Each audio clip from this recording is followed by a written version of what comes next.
It is obvious to me that you've been on the wrong side of the fence for a long time. And I don't know what the circumstances of your life may have been that brought you to this point. But the only person that's truly affected by all of this is you.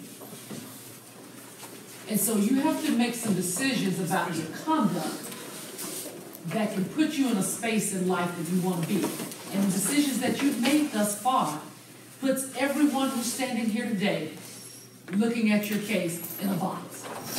You have done nothing with your life thus far to show that you want to be a contributing member, a productive member of society.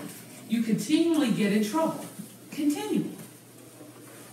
And as you frown at me, what I'm suggesting is your juvenile record shows that you're unwilling to get it right.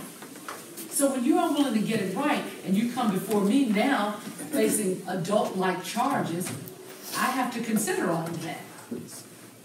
And so there's nothing that it looks like I can do that have been done for you to make sure you don't violate the law.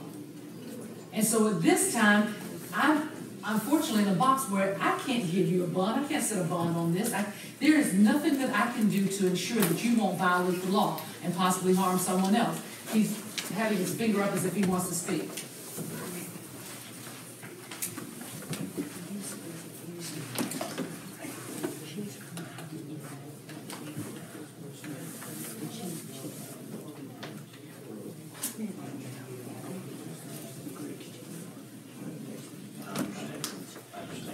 What he just wanted to share, Your Honor, is that he is under a number of probated sentences in juvenile court, but they occurred a long time ago when he was 13, 14, and that he has a young daughter right now that he has really turned his life over and kind of committed himself to the Lord to enter his heart and change his ways. And that's what he just wanted to communicate with the court. And I will tell you, nothing about the decision I'm making today should change any of that if you're sincere. You should continue going that path. But that obviously happened since you've been arrested. Because that didn't happen during this time frame, because had it, you would have at least not been in possession of a weapon. And so the most that you could have done is fought the guy. So the bottom line is, if you don't follow the rules, when the rules are broken, then you have to deal with the consequence. And that's something apparently along the way you didn't get, because that's what's supposed to happen in juvenile court. You're supposed to get slapped on the wrist, admonished enough where you get it, and you start conforming your conduct. And when you don't, there are certain violations and certain points that you get in life where you have to end up dealing with situations like a grown man. And that's what you're facing now. And it is a shame, because at 17 years old, you're not ready to deal with grown-up decisions. But you've put yourself in that posture.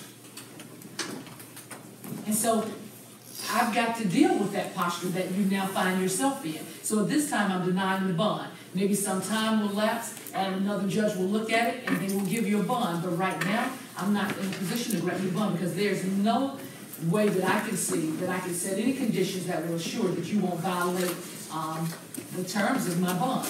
Because you possessed a weapon when you surely shouldn't have possessed a weapon. Regardless of when those offenses might have occurred, you were still under the auspices of juvenile court.